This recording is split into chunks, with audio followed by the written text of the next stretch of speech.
माजी खासदार एटी नाना पाटील साहेब,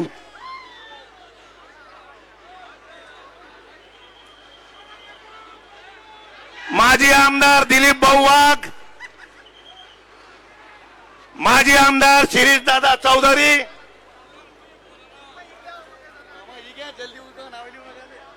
विजय भाऊ चौधरी, उपस्थित सगळे मतदार बंधू आणि भगिनींनो, थोड्याच वेळात या राज्याचे उपमुख्यमंत्री देवेंद्रजी फडणवीस साहेब व्यासपीठावर येत आहेत. काल परवा या जिल्ह्यामध्ये येऊन आपल्या महिला उमेदवारांचा अपमान करून गेले. आपल्या उमेदवारांना व आपल्या पक्षाला भाडकाऊ म्हणून गेले. यांचा आपल्याला हात वर करून निषेध करायचा आहे. हा जळगाव जिल्ह्याचा महिलांचा अपमान आहे.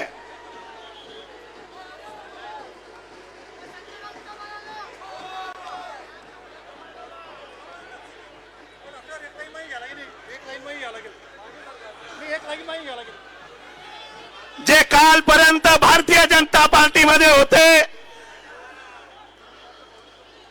ते आता पोपट पंछी सारखे बोलायला लागले आहेत.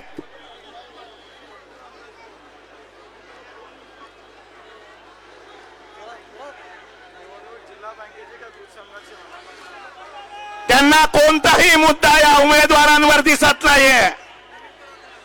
ही निवडणूक ही देशाची आहे आणि हे मुद्दे घेऊन येत आहेत जिल्हा दूध संघाचे. हे उमेदवार हे मुद्दे घेऊन येत आहेत जिल्हा बँकेचे. यांच्यामध्ये हिंमत असेल तर यांनी माझ्या समोर येऊन मुद्दे मांडावे. यांचा एकही मुद्दा हा राहणार नाही असं आश्वासन मी या निमित्तानं देतो. जे 1 लिटर दूध फेडरेशन मध्ये देऊ शकत नाही, स्वतःच्या गावाची दूध डेअरी बंद आहे, स्वतःच्या गावाची विकास सोसायटी तोट्यात आहे आणि ते सांगतायत की जिल्हा बँक आणि जिल्हा दूध संघ हे शेतकऱ्यांचे कैवारी नाही. गेल्या वर्षभरामध्ये दूध संघामध्ये असेल आणि जिल्हा बँकेमध्ये असेल, तिन्ही मंत्र्यांच्या नेतृत्वामध्ये शेतकऱ्यांच्या हिताचे निर्णय घेतले जात आहेत.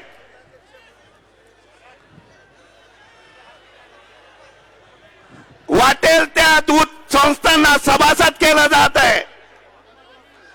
अशा परिस्थितीमध्ये हे गर्दीमध्ये साप सोडणारे हे राजकीय वैधू आता जन्माला आलेले आहेत.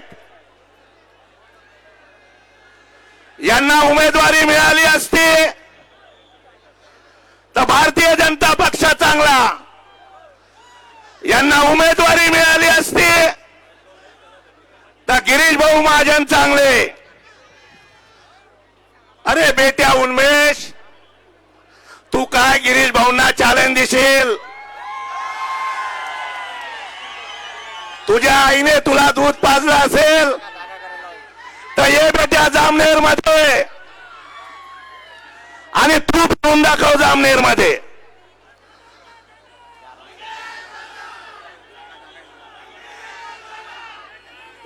देवेंद्रजी फडणवीस साहेब येत आहेत, आपण जागा सोडावी.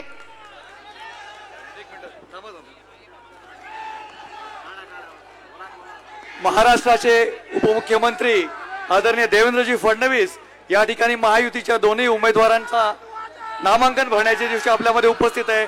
सगळ्यांना विनंती करतो की आपण जोरदार टाळ्यांच्या गजरामध्ये आदरणीय देवेंद्रजी फडणवीस, आदरणीय गिरीश भाऊ महाजन, पालकमंत्री आदरणीय गुलाबरावजी पाटील, आपल्या जिल्ह्याचे मंत्री आदरणीय अनिल दादा पाटील आणि सर्व सन्मान्य मान्यवर यांचं उमेदवारांचं आपण स्वागत करा. मी सगळ्यांना विनंती करतो की आपण मान्यवरांचा गाड्यांच्या गजरामध्ये स्वागत करा. आदरणीय देवेंद्रजी आपल्या सगळ्यांमध्ये पोहोचलेले आहेत. सगळ्यांना विनंती करतो की आपण त्यांचं जोरदार टाळ्यांनी स्वागत करा. व्यासपीठावर आदरणीय देवेंद्रजी फडणवीस, आदरणीय गिरीश भाऊ महाजन, आदरणीय गुलाबरावजी पाटील, आदरणीय अनिलदादा पाटील, त्याचबरोबर आपले दोन्ही उमेदवार आदरणीय सीताताई वाघ, रक्षाताई खडसे, आदरणीय सन्माननीय आमदार, माजी खासदार या ठिकाणी व्यासपीठावर आले आहेत. मी आपल्या सगळ्यांना विनंती करतो मुख्यमंत्री की आपल्या सगळ्यांच्या वतीनं या ठिकाणी आपल्या सगळ्यांच्या दोन्ही वतीनं उमेदवारांचा आदरणीय देवेंद्रजी आणि नामांकन भरण्याची जी मान्यवरांचं आपल्यामध्ये एक उपस्थित आहे. सामूहिक पुष्पहाराने आपण सगळ्यांना स्वागत विनंती करतो की करूया. आपण जोरदार विनंती टाळ्यांच्या करतो गजरामध्ये की आपण थोडी जागा करून आदरणीय द्यायची आहे. देवेंद्रजी फडणवीस, सामूहिक आदरणीय गिरीश भाऊ पुष्पहाराने महाजन, आदरणीय पालकमंत्री देवेंद्रजी, आदरणीय गुलाबरावजी पाटील, त्याचबरोबर आपल्या सन्माननीय मंत्री जिल्ह्याचे महोदय, मंत्री आपले आदरणीय उमेदवार, अनिलदादा पाटील या आणि सर्व सगळ्यांचं सन्माननीय स्वागत एका मान्यवर सामूहिक पुष्पहाराने यांचं आपल्याला उमेदवारांचं करायचं आहे. आपण स्वागत करा. मी विनंती सगळ्यांना करतो. विनंती करतो की आपण मान्यवरांचा टाळ्यांच्या गजरामध्ये स्वागत करा.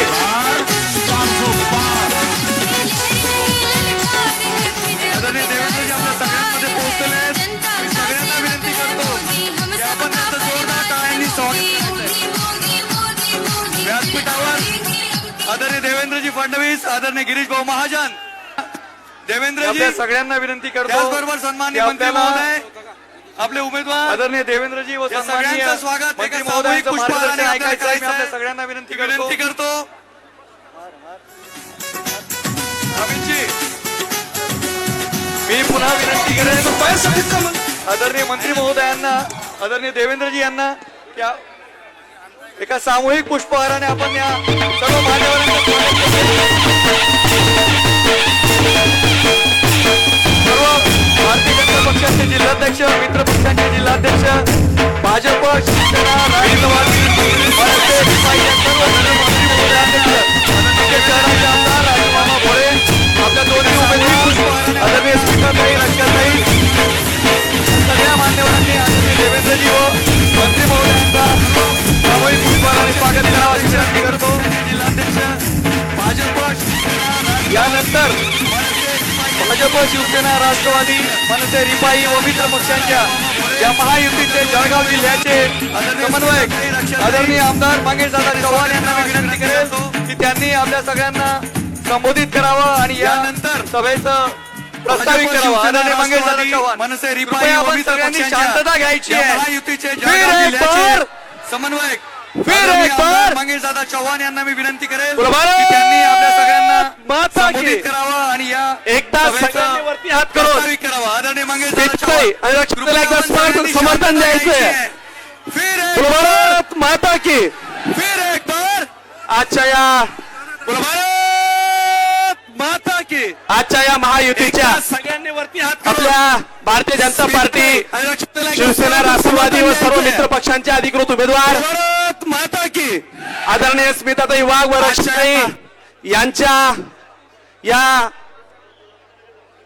उमेदवारी अर्ज भरण्यासाठी मंचावर उपस्थित आपले महाराष्ट्राचे नेते आदरणीय देवेंद्रजी, करण्यासाठी मंचावर उपस्थित आदरणीय गिरीश भाऊ, गुलाब भाऊ, अनिल दादा, महाराष्ट्राचे नेते, सन्माननीय सर्व आमदार, माजी आमदार, सर्व तिन्ही पक्षांचे जिल्ह्याचे अध्यक्ष, पदाधिकारी आणि खऱ्या अर्थाने ज्यांच्या भरोशावर आपण ही निवडणूक लढवतोय तिन्ही ते पक्षांचे माझे सर्व जिल्ह्याचे कार्यकर्ता अध्यक्ष, भावांनो, पदाधिकारी बंधूंनो, आणि खऱ्या सहकार्यांनो अर्थाने आणि पत्रकार बांधवांनो, ज्यांच्या भरोशावर आपण ही निवडणूक लढवतोय खर तर ते माझे सर्व कार्यकर्ता भावांनो, बंधूंनो, सहकार्यांनो बरोबर आहे. आणि पत्रकार बांधवांनो,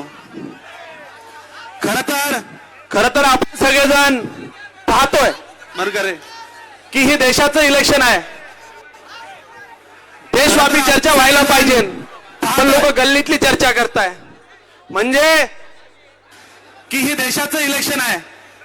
वर्तमानात भूतकाळ दाखवायचा आणि भूतकाळात भविष्य दाखवायचं, अशा पद्धतीने हे निवडणूक लढवत आहे. भावांनो, मोदीजींनी काय केलं आपण सगळ्यांनी जवळून पाहिलंय. आणि आज भूतकाळात भविष्य दाखवायचं हे देशव्यापी अशा इलेक्शन आहे. पद्धतीने हे निवडणूक लढवत आहे. बदलणारा सगळा भारत आपण जवळून पाहतोय. मोदीजींनी काय डिजिटल केलं आपण इंडिया सगळ्यांनी जवळून पाहिलंय. पाहतोय. या काँग्रेस व काही या त्यांच्या सहकाऱ्यांनी ज्या पद्धतीने सुरुवातीला सांगितलं, एक नारा घेतला, गरिबी हटाव जाऊन पाहतोय. आणि शेतकरी बचाव. डिजिटल इंडिया मला एक यांना जाऊन सवाल आहे पाहतोय. की आपल्याला या गरिबी हटवण्यापासून कोणी या थांबवलं त्यांच्या होतं? सहकाऱ्यांनी खऱ्या अर्थाने मोदीजींनी तुम्ही पाहिलंय की माझी प्रत्येक माता भगिनीचं नागरिकाला अकाउंट नसलं पाहिजे. गरिबी हटाव लाल किल्ल्यावर ना आणि शेतकरी बचाव. देशाचा पहिला पंतप्रधान मला एक असेल की जो यांना सवाल सांगतोय आहे की एक की स्वच्छतागृह आपल्याला गरिबी टॉयलेट दिलं पाहिजे. हटवण्यापासून कोणी थांबवलं त्या ज्या होतं? मोदीजींनी आपण खऱ्या सगळं जे अर्थाने पाहिलंय मोदीजींनी तुम्ही पाहिलंय की आज माझी माता भगिनीचं अकाउंट नसलं आपल्याला पाहिजे. या लाल देशाच्या किल्ल्यावर इलेक्शन ना मध्ये आता गल्लीतले मुद्दे घेऊन काय येत आहे? असेल की जो सांगतोय की एक स्वच्छता आपण हा मुद्दा भरपूर द्यायचा नाहीये. ज्या मोदीजींनी आपण आपण सगळ्यांनी सगळ्यांनी पाहिलंय ताकदीने स्मिताताई व रक्षाताईंना प्रचंड बहुमतांनी विजयी करण्याचा आज इथं आपण संकल्प करायचा आहे. खरं तर ज्यावेळेस देशात 2 खासदार निवडून आले होते त्यावेळेस जळगावने 1 खासदार दिला होता. त्याच्यामुळे हा तर आपला बालेकिल्लाच आहे. मित्र पक्षातले सगळे सहकारी आपण हातात हात घेऊन काम केल्यानंतर आपल्याला कोणीही थांबू शकत नाही. काल काही वाचाळवीर आले. भाऊ खरं तर काल आमचा जळगाव जिल्हा फार दुःखी झाला. काल वाचाळवीरांनी आमच्या जळगावची इज्जत घेतली. आमच्या जे उमेदवार आहेत त्यांना एवढ्या अर्वाच्य भाषेत बोलले की तुमच्या समोर आम्ही ते शब्द काढू शकत नाही, आपण सुसंस्कृत पक्षाचे आहोत म्हणून. परंतु हा जिल्हा हा बदला घेणारा जिल्हा आहे. हा जिल्हा हा कधीही अपमान सहन करणार नाही. ज्या माता भगिनींच्या बदल्यात तुम्ही बोललाय येणाऱ्या 13 तारखेला याचं उत्तर मतदानाच्या रूपात तुम्हाला जिल्हा दिल्याशिवाय राहणार नाही. हे 13 तारखेला आपल्याला पाहायला मिळणार आहे.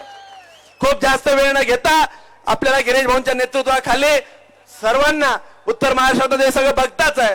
पण देवेंद्र भाऊ आमची परिस्थिती अशी आहे इकडे की काल याच जागेवर त्यांनी नामांकन भरलं, भाड्याचे लोक आणले, म्हणजे बाहेरून लोक आणलेत. अशा पद्धतीत फक्त तिकडचा पॅन्डल होता. आज तर गर्दी अशी आहे की आम्ही 12ची वेळ दिली, 50% लोक तिथं पोहोचलेच नाही अजून, बाकीचे चालले गेले. आज आपण सगळ्यांनी हा संकल्प करायचा आहे की येणाऱ्या 13 तारखेला प्रचंड बहुमतांनी स्मिताताईला आणि रक्षाताईला दिल्लीला पाठवायचं आहे. खूप जास्त वेळ न घेता आपण खूप वेळापासून इथं थांबलाय. मी आपलं सर्वांचं मनापासून आभार व्यक्त करतो. एवढ्या रणरणत्या उन्हामध्ये जेव्हा थांबलात त्याच पद्धतीने 13 तारखेला बूथवर भारतीय जनता पार्टीचं कमळ दाबण्यासाठी सर्वांनी प्रचंड ताकद लावा एवढी विनंती करतो. थांबतो. धन्यवाद. जय हिंद, जय महाराष्ट्र.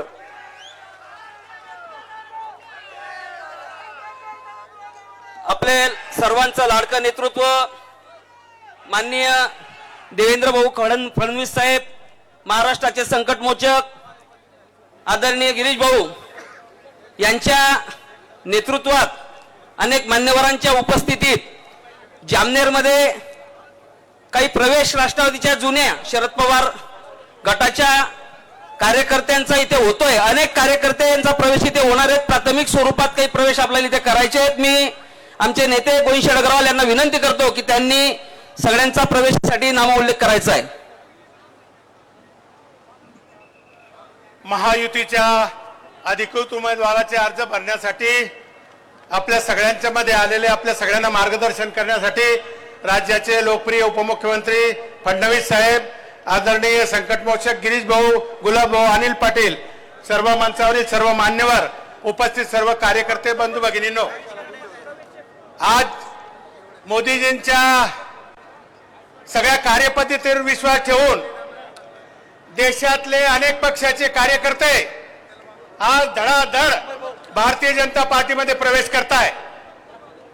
आणि याचीच एक नांदी म्हणून जामनेर तालुक्यातील मागच्या 4 महिन्यापूर्वी राष्ट्रवादीचे दिग्गज नेते आदरणीय संजय दादा गरुड आणि त्यांच्या नेतृत्वाखाली साधारणतः 1000 कार्यकर्त्यांनी भारतीय जनता पार्टीमध्ये प्रवेश केला.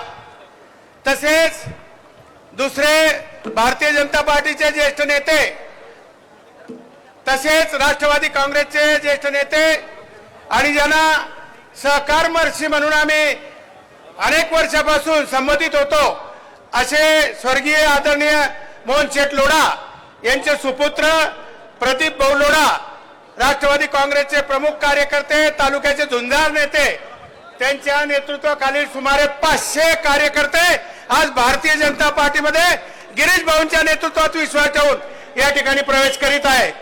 याही आधी राजू पाटील असतील, अनेक दिग्गज कार्यकर्ते असतील, त्याने खूप या ठिकाणी प्रवेश केलाय. मी प्रातिनिधिक स्वरूपात गिरीश भाऊ एक 10 कार्यकर्त्यांचे या ठिकाणी नाव वाचतो. 500चे वाचणे शक्य नाही. त्या सगळ्यांना आपण या ठिकाणी प्रवेश द्यावा अशा प्रकारची मी विनंती करतो. सुरुवातीला आदरणीय प्रदीप भाऊ मोहनलाल लोढा, प्रदीप भाऊ या आपण प्रदीप भाऊंना प्रवेश द्या.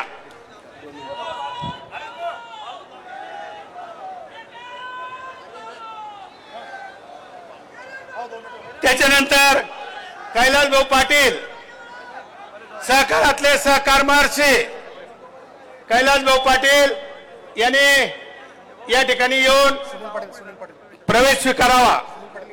सुनील पाटील, श्यामभाऊ साबळे, भागवत बाबूराव पाटील, मोरसिंग रोडू चव्हाण, तेजराज रतनलाल जैन, शरद बाबूराव पांढरे, शेख शरीफ बद्रुद्दीन, श्रीकृष्ण गोविंदा पाटील, तुकाराम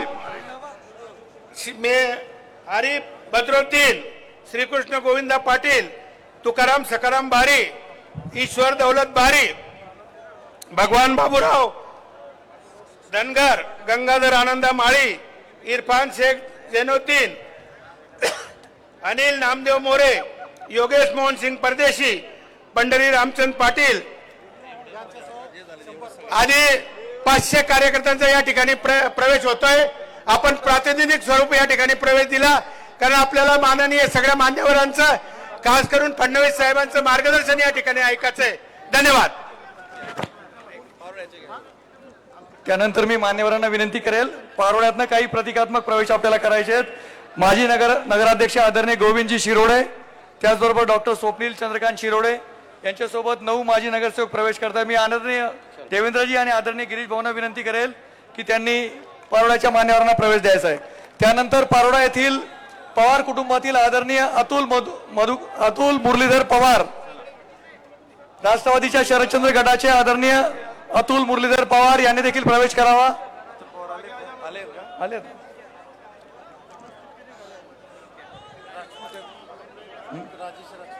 राजेश राजपूत, आदरणीय गिरीश भाऊ महाजन यांच्या नेतृत्वावर विश्वास ठेवत आदरणीय एटी नाना, त्याचबरोबर आदरणीय मंगेश दादा यांनी मतपरिवर्तन केल्यानंतर हे प्रवेश भारतीय जनता पक्षामध्ये झालेत. आदरणीय सुरेश बारी, संजय आनंद चौधरी, मनोज भटू चौधरी, राजेंद्र लक्ष्मण चौधरी, दशरथ शिवलाल भोई, दिलीप हिरामन चौधरी, जयश्री दिलीप चौधरी, रशीद हमीद आणि सलीम बादशाह या मान्यवरांचा आज या ठिकाणी आदरणीय देवेंद्रजी आणि गिरीश भाऊ महाजन यांच्या हस्ते प्रवेश झालाय. त्यानंतर मी आता विनंती करतो आपल्या जिल्ह्याचे मंत्री आदरणीय अनिलदादा पाटील यांना की त्यांनी या सभेला संबोधित करावं. जिल्ह्याचे मंत्री आदरणीय अनिलदादा पाटील यांना मी विनंती करतो.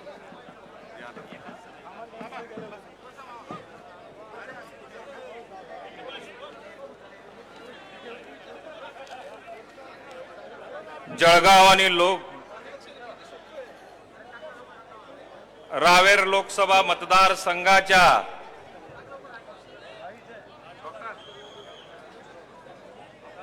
निवडणुकी संदर्भात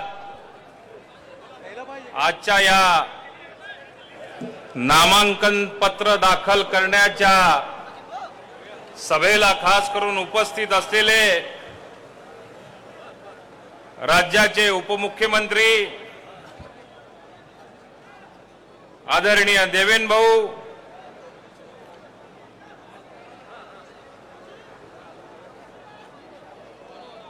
व्यासपीठावरच्या सगळ्या पक्षांचे संकटमोचक, आता संकटमोचक भाऊ केवळ फक्त तुम्ही भारतीय जनता पार्टीचे राहू नका, इकडे शिवसेनेचे बसलेले, तिकडे मनसेचे बसलेले 22 पक्षाचे संकटमोचक, 23 पक्षाचे संकटमोचक आदरणीय गिरीश भाऊ, आमची सगळ्यांची तोप आदरणीय गुलाब भाऊ, व्यासपीठावर उपस्थित असलेले सर्व सन्माननीय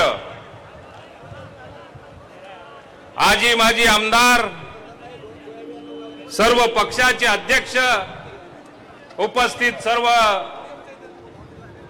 मतदार बंधू भगिनी, पत्रकार मित्रांनो, अरे गडबड करू नका रे, थोडस शांत पडा ना. त्या मंगेश दादा नांदी नका लागू इथला, तो कवय मोळे बिघाड देस बरं.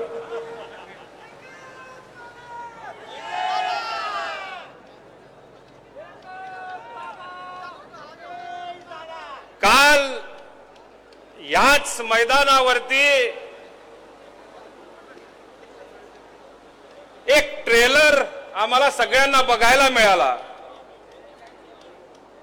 पण देवेंद्र भाऊ, अडचण अशी आली, मी आज या विराट सभेला बघितल्यानंतर असं वाटतं की कालचा फक्त ट्रेलर राहिला, तो पिक्चर कधी आयुष्यात रिलीज होण्याचा संबंधच येणार नाही.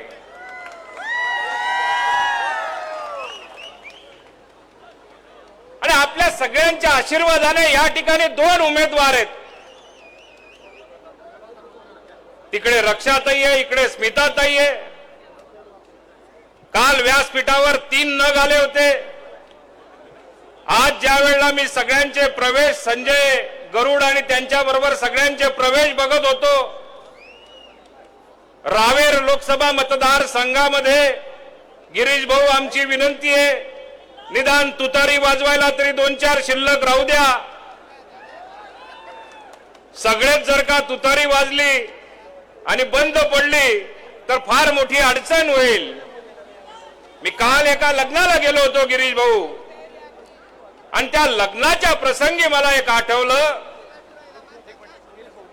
की अडगडीत पडलेली जी तुतारी जी होती, ती अडगडीत पडलेली तुतारी कोणीतरी बाहेर काढली, प्या प्या प्या प्या पिंगारी सारखी त्या ठिकाणी वाजवली, आणि जसा नवरदेव नवरी आत गेले तशी ती तुतारी काढली आणि आडगडीमध्ये परत आपल्या बंद खोलीमध्ये ठेवली.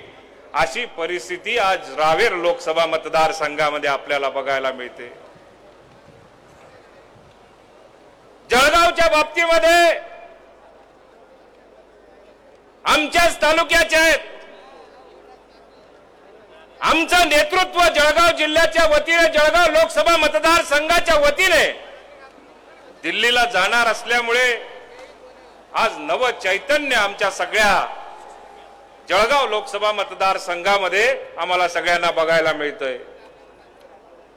काल व्यासपीठावरून ज्या वेळेला माजी खासदार, जे भविष्यात चैनूभाऊ कधी खासदार होऊ शकत नाही, कधी आमदार होऊ शकत नाही, त्यांच्या चेहऱ्याकडे मला बघून फार समाधान वाटायचं की चेहऱ्यावर बसल्यानंतर, व्यासपीठावर बसल्यानंतर त्यांची अवस्था जी बघितली, ती अवस्था एकेकाळी आमची झाली होती.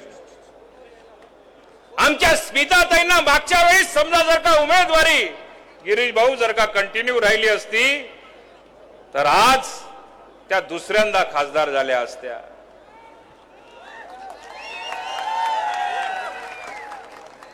पण गिरीश भाऊ, कधी कधी खोटे शिक्के ओळखावे लागतात. तुमचा मागचा खोटा शिक्का ओळखायला मात्र तुम्हाला उशीर झाला, असं मला या ठिकाणी सांगावंसं वाटतं.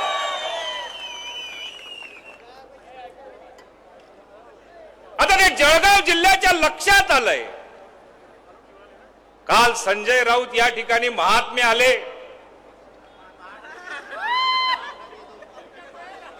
महात्मेच आहेत ते. हा संत सखाराम महाराजांचा जिल्हा आहे, आई मुक्ताईचा हा जिल्हा आहे, बहिणाबाई चौधरींचा हा जिल्हा आहे. खरं तर मला असं वाटतं, तुम्ही म्हणण्याची तुझी लायकी नाही आणि तू म्हणण्याची आमची संस्कृती नाही. त्यामुळे ज्या पद्धतीने या ठिकाणी लँग्वेज वापरली गेली, भाषा वापरली गेली, भारतीय जनता पार्टीचा पक्ष म्हणजे भाडखाऊ पक्ष. आता भाड कशाशी खातात, सावकारे सरांनी सांगितलं. या अशा पद्धतीची या जिल्ह्यामध्ये भाषा वापरणं आमच्या जिल्ह्याची ही संस्कृती नाही. गुलाब भाऊ तुमच्या बाबतीत सांगून गेले, तुम्हाला टपरीवर बसवायला त्यांनी जळगाव जिल्ह्याला विनंती केलेली आहे. त्यांना माहिती नाही ओरिजिनल टपरीवाला आहे. काल बोलल्यानंतर आजपासून चुना लावायला चालू केलेला आहे. 13 तारखेच्या मतदानापर्यंत गुलाब भाऊ असा चुना लावा की दोन्ही खासदार महायुतीचे आपल्याला लोकसभेमध्ये तोंड रंगवून, त्याच एक राऊतचं तोंड रंगवून आपल्याला पाठवण्याची आवश्यकता आहे. चुन्याबरोबर थोडासा काथाही लावून घ्या. त्याचं नशीब चांगलं की या व्यासपीठावरून बोलल्यानंतर तो तोंड लाल न करता गेला, हे त्याचं नशीब. मी फार काही अधिक वेळ बोलणार नाही, पण आमचं सर्वांचं श्रद्धेस्थान माननीय अजितदादा पवार यांचा आमच्यावरती विश्वास आहे. त्यामुळे राष्ट्रवादी काँग्रेस पक्षाच्या वतीने भाऊ तुम्हाला मी आश्वासित करतो की या जिल्ह्यामध्ये आमचे आजी माजी सगळे आमदार व्यासपीठावर मागे बसलेले आहेत. जिल्ह्यातले सगळे पदाधिकारी या ठिकाणी उपस्थित आहेत. आमच्या श्रद्धेय अजित दादांनी ज्या पद्धतीने आम्हाला आदेश दिलेला आहे त्या पद्धतीने आपल्या दोन्ही उमेदवाराला भरघोस मतांनी विजयी करण्याचा आम्ही सगळ्यांनी संकल्प केलेला आहे. एवढीच आपण या ठिकाणी आपल्याला आश्वासित करतो आणि माझे 2 शब्द संपवतो. धन्यवाद. जय हिंद, जय महाराष्ट्र.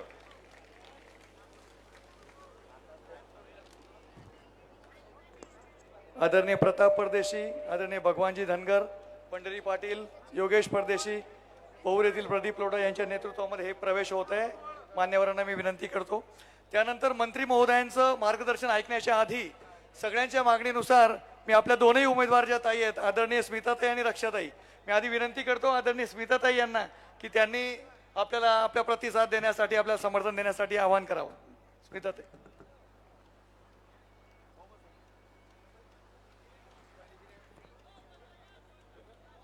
आजच्या या विराट सभेला संबोधित करण्यासाठी आलेले आमचे महाराष्ट्राचे उपमुख्यमंत्री, आमच्या सगळ्यांचे प्रेरणास्थान, श्रद्धास्थान सन्माननीय देवेंद्रजी फडणवीस साहेब, या ठिकाणी उपस्थित आमच्या श्रद्धास्थान आणि सगळ्यांचे संकटमोचक, दे दणका करणारे आमचे सन्माननीय गिरीश भाऊ महाजन, आपल्या जिल्ह्याचे सन्माननीय पालकमंत्री मुलुक मैदान तोप सन्माननीय गुलाब भाऊ, या ठिकाणी उपस्थित आमचे सन्माननीय नामदार अनिलदादा पाटील, या ठिकाणी उपस्थित सर्व आजी माजी आमदार, खासदार, या ठिकाणी उपस्थित महायुतीचे सगळे सन्माननीय पदाधिकारी, माझ्यासमोर उपस्थित असलेले सगळे सन्माननीय माता भगिनी आणि बंधूंनो, हा बहिणाईचा जिल्हा आहे. हा आमच्या झाशीच्या राणीच्या पदप्रश्नाने पावन झालेला हा जिल्हा आहे. हा आमचा संत सखाराम महाराजांचा जिल्हा आहे. हा आमचा संत मुक्ताईचा जिल्हा आहे. आणि ह्या जिल्ह्यामध्ये आज आपल्या सगळ्यांच्या साक्षीने ह्या ठिकाणी आणि नेत्याने जो काही विश्वास दाखवला त्या माध्यमातून आज या ठिकाणी मी फॉर्म भरलेला आहे, माझा अर्ज दाखल केलेला आहे.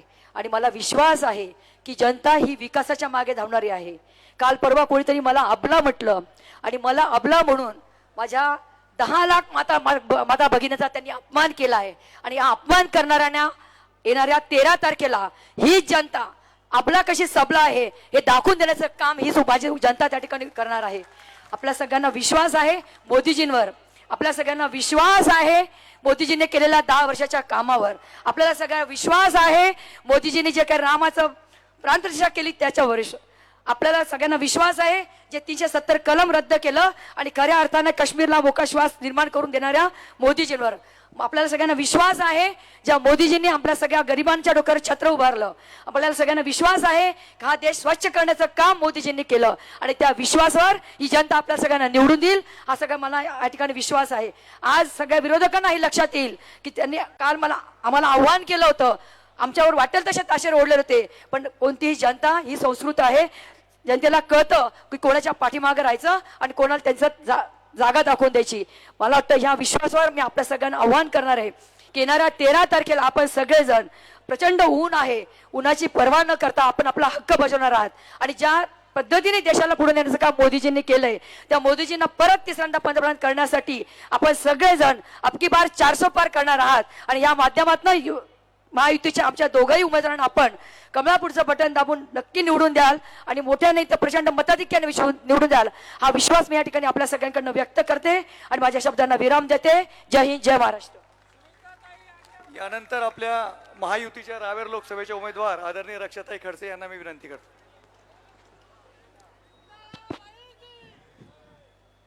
आज आम्हाला आशीर्वाद देण्यासाठी आलेले आमचे नेते, आपल्या राज्याचे उपमुख्यमंत्री आदरणीय देवेंद्रजी, त्याचप्रमाणे आपले नेते आदरणीय गिरीश भाऊ, त्याचप्रमाणे व्यासपीठावर उपस्थित असलेले आपले जिल्ह्याचे पालकमंत्री आदरणीय गुलाबराव पाटील, तसेच आपले मंत्री अनिल भाईदास पाटील, व्यासपीठावर उपस्थित असलेले महायुतीचे सर्व आमदार, सर्व पदाधिकारी, माझ्यासोबत आता महायुतीच्या उमेदवार आदरणीय स्मिताताई, सर्व सन्मान्य व्यासपीठ आणि आम्हाला सगळ्यांना शुभेच्छा देण्यासाठी आलेले आपल्या जिल्ह्यातनं सर्व माझे बंधू भगिनींनो, सर्व पत्रकार मित्रांनो, मला असं वाटतं की समोरच्यांना आज धक्का तर बसलाच असेल आपली एवढी गर्दी बघून.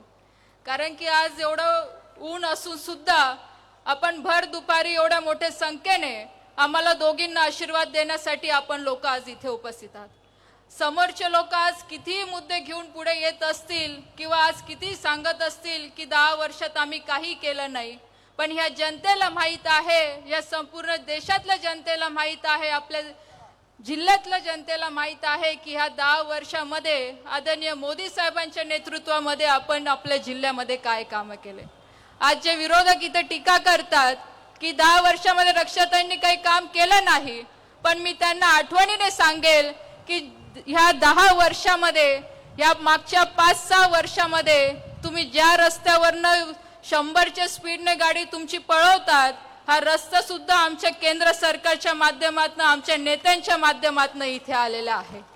आज ज्या तुम्ही इथे शेतकऱ्यांच्या बाबतीमध्ये बोलतात, जे आज विरोधकांच्या बाजूने बोलतात की शेतकऱ्यांसाठी काही केलं नाही, पण मी त्यांना आठवण करून देईल, जेव्हा राज्यामध्ये तुमचं सरकार होतं तेव्हा शेतकऱ्यांना तुम्ही रस्त्यावर येऊन आंदोलन करायची वेळ तुम्ही लोकांनी आणली होती. आणि त्यावेळेस आदरणीय देवेंद्रजी असतील, गिरीश भाऊ असतील, गुलाबराव असतील, यांच्या नेतृत्वाखाली आम्ही शेतकऱ्यांचं आंदोलन करून शेतकऱ्यांना आम्ही न्याय मिळवून दिला होता. आज मुद्दे काही जरी ते समोर आणत असतील, पण आपल्याला सगळ्यांना माहीत आहे की आदरणीय मोदी साहेबांच्या नेतृत्वामध्ये आदरणीय देवेंद्रजी असतील, आपले जिल्ह्याचे नेते असतील, यांच्या माध्यमातून आपण आपल्या जिल्ह्यामध्ये खूप विकासाचे कामं केले आहे. आणि ही निवडणूक फक्त स्थानिक विषयाला घेऊन नाही, तर ही निवडणूक ह्या देशाच्या विकासासाठी आहे, ह्या देशाचा विकसित भारत करण्यासाठी आहे. आणि आपण सगळ्यांनी संकल्प करायचा आहे की ही निवडणूक फक्त स्मिताताई आणि रक्षाताईला जिंकवायसाठी नाही, तर ही निवडणूक ह्या देशाच्या विकासामध्ये आपल्याला सहभागी होण्यासाठी आहे. म्हणून मी आपल्याला सगळ्यांना विनंती करेल की आपण सगळ्यांनी इथे संकल्प करून जायचा आहे की आदरणीय मोदी साहेबांनी ह्या देशाचं जे स्वप्न बघितलेलं आहे की 2047ला आपल्या देशाला स्वातंत्र्य मिळून 100 वर्ष पूर्ण होणार आहे. आणि जेव्हा 100 वर्ष पूर्ण होतील तेव्हा आपल्या सगळ्यांना सुद्धा अभिमानाने सांगता आलं पाहिजे की त्यावेळेस आम्ही विकासाला मत दिलं होतं, त्यावेळेस आम्ही मोदी साहेबांना मत दिलं होतं, म्हणून आज आमचा भारत हा विकसित भारत आहे.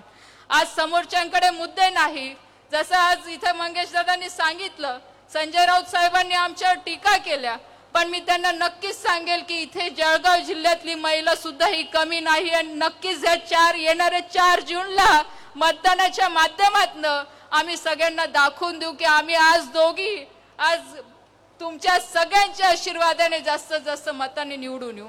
तुमच्या सगळ्यांच्या आशीर्वादाने, तुमच्या सगळ्यांच्या सहकार्याने, सगळ्या आमच्या नेत्यांच्या आशीर्वादाने आम्ही दोघी जणी नक्कीच येणाऱ्या काळामध्ये या जळगाव जिल्ह्याचा अजून पाहिजे तेवढा विकास आम्ही करणार आहोत. म्हणून आपल्या सगळ्यांना विनंती करते की येणाऱ्या 13 तारखेला आपण सगळ्यांनी आपल्या गावातनं, आपल्या घरातनं 100% मतदान हे कमळ ह्या निशाणीवर कसं होईल यासाठी आपण सगळ्यांनी प्रयत्न करावं, असं मी आपल्या सगळ्यांना आवाहन करते. एवढं बोल इथं थांबते. जय हिंद, जय महाराष्ट्र. यानंतर मी विनंती करेल आपल्या जिल्ह्याचे पालकमंत्री आणि बाळासाहेबांचे खंदे शिवसैनिक आदरणीय गुलाबरावजी पाटील यांना की त्यांनी आपल्याला संबोधित करावं.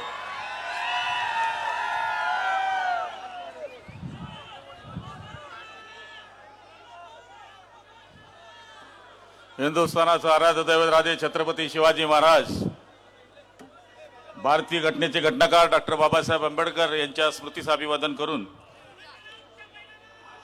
आजच्या या रावेर लोकसभा आणि जळगाव लोकसभेच्या उमेदवारांच्या उमेदवारी अर्ज भरण्यासाठी उपस्थित असलेले आमचे नेते या राज्याचे उपमुख्यमंत्री आदरणीय देवेंद्र भाऊ, आपल्या सगळ्यांचे लाडके नेते आदरणीय गिरीश भाऊ महाजन, दुसरे आमचे मंत्री महोदय आदरणीय अनिल दादा, उद्याच्या होणाऱ्या भावी खासदार रक्षाताई खडसे, स्मिताताई वाघ, सगळे सन्माननीय आमदार महोदय, सगळ्या पक्षाचे सगळे जिल्हाध्यक्ष, समोर बसलेल्या सगळ्या माझ्या बंधू भगिनींनो आणि चोरून ऐकणाऱ्या माझ्या बांधवांनो, माझ्या पूर्वीच्या वक्त्यांनी या जिल्ह्याची ख्याती सांगितली की हा जिल्हा बहिणाबाईचा जिल्हा आहे. अरे संसार संसार जसा तवा चुल्यावर आधी हाताले चटके मग मिळते भाकर. काल माझे मित्र आणि माझे आवडते खाद्य संजय राऊत नावाचा माणूस इकडे येऊन गेला आणि जेव्हा इथे येतात तेव्हा माझ्यावर बोलल्याशिवाय त्यांना आनंद होत नाही. खरं म्हणायला गेलं तर महिला इकडे बसल्या आहेत. नंतर ऐराणीमध्ये मी इतक्या घाणघाण शिव्या दिल्या असत्या का त्याच्या बापालाही त्याची आठवण झाली नसती. सांगायचा अर्थ असा की हा खानदेश आहे, कानबाईचा देश आहे, खानदेश आहे. इथे येऊन ते काय बोलून गेले? ज्या पक्षाबरोबर आपण 25-30 वर्ष काढले त्या पक्षाला आपण भाडकवू म्हणतात. ही तुमची संस्कृती आहे. हे वंदनीय शिवसेना प्रमुखांनी आम्हाला शिकवलंय. गुलाबराव पाटील आणि 4 टकले चालले गेले. त्यांना माहिती नाही 4 लोक काय काम करतात. चिमनाबान ते 4 जण गेले. मग देवेंद्र भाऊंचा फोन आला, हे 4 खांदे झाले आणि मी आग्या झाला. आणि मागून गिरीश भाऊन चिल्लर टाकली, राम बोलो भाई राम, बजा दिया काम. आणि मोदीजींवर टीका करण्याची यांची लायकी नाहीये. मी त्यांना आज आव्हान करतोय आमच्या नेत्यांच्या समोर, देवेंद्रजींच्या समोर, की विधानसभेची निवडणूक अजून 6 महिन्यावर आहे. खरं राजाराम राऊतची औलाद असेल, जळगाव ग्रामीण मध्ये उभा राहून दाखव. 4 मुंड्या चित करून तुला जर आडवा केला नाही तर माझ्या बापाचं नाव लावणार नाही.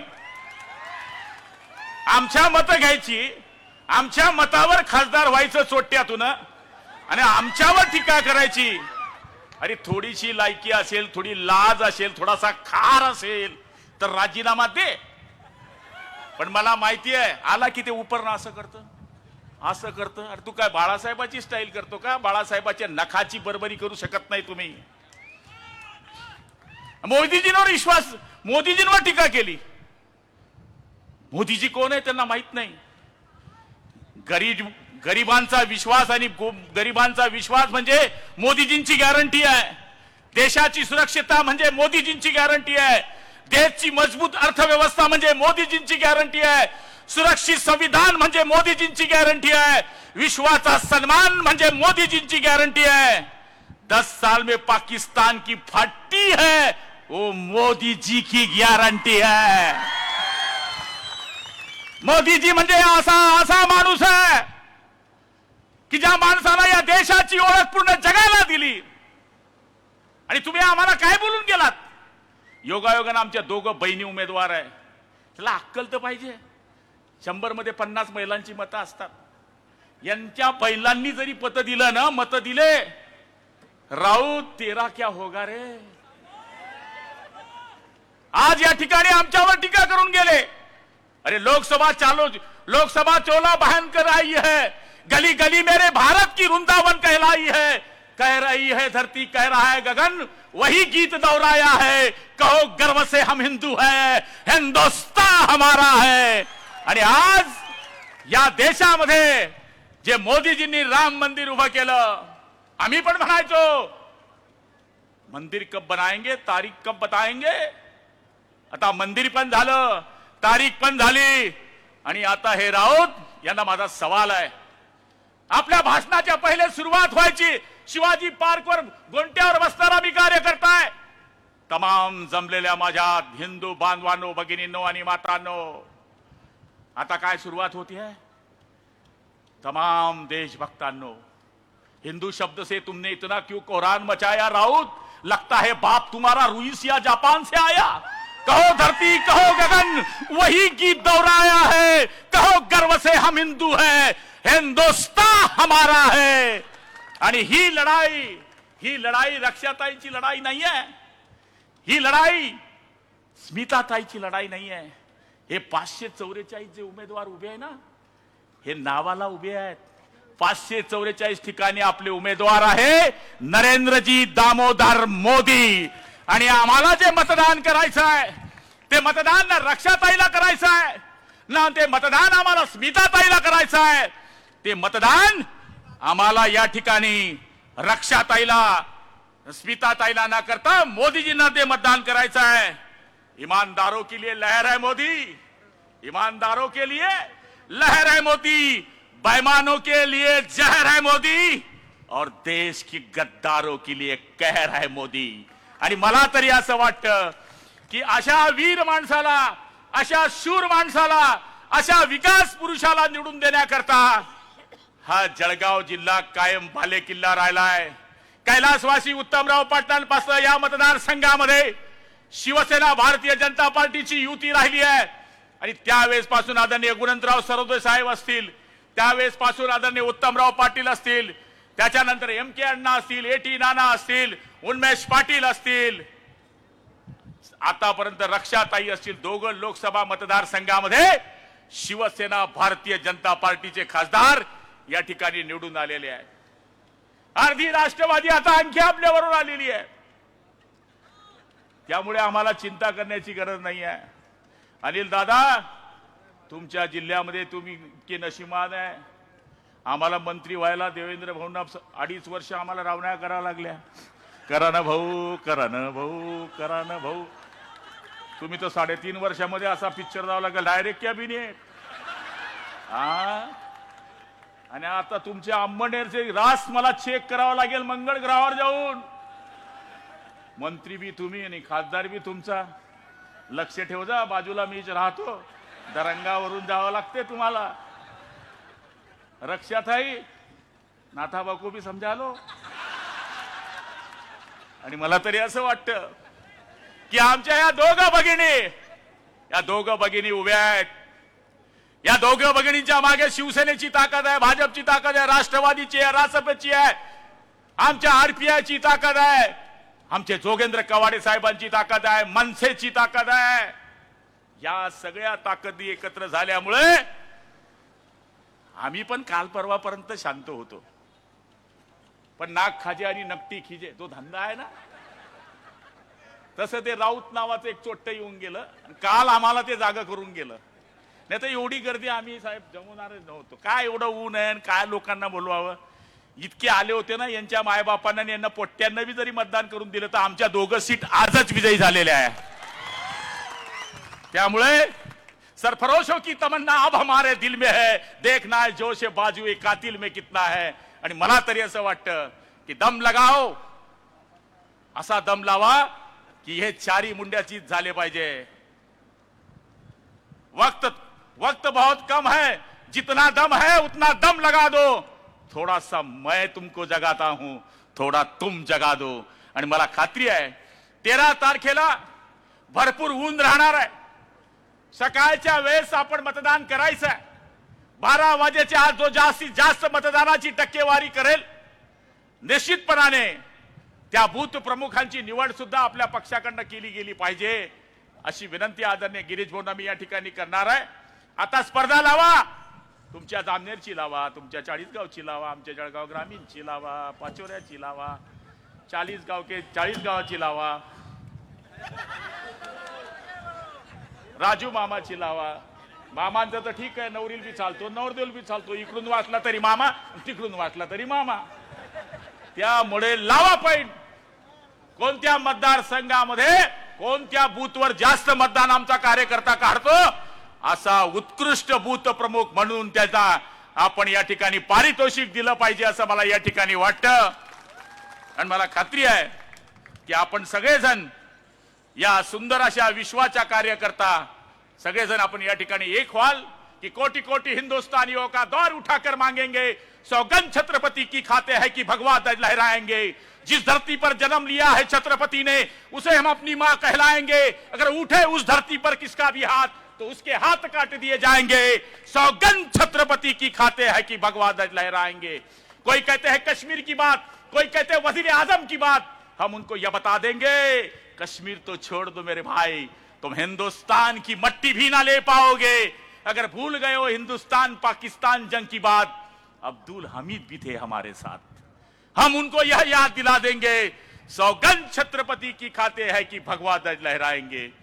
आज आमच्यावरती बरीच टीका करून गेले आहे, पण साहेब लोकांची खरं धन्यवाद दिले पाहिजे.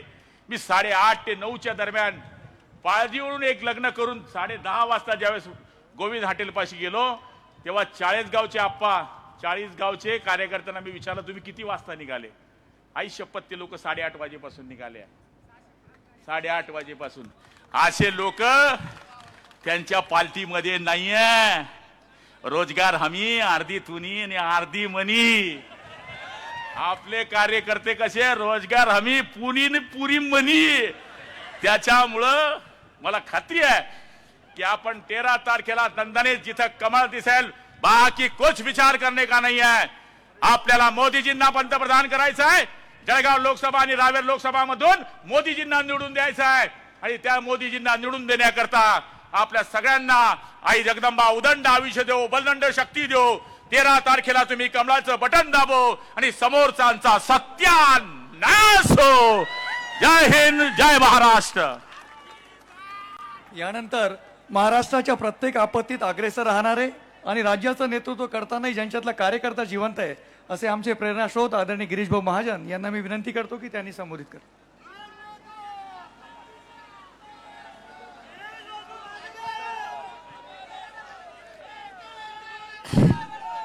बोला भारत माता की.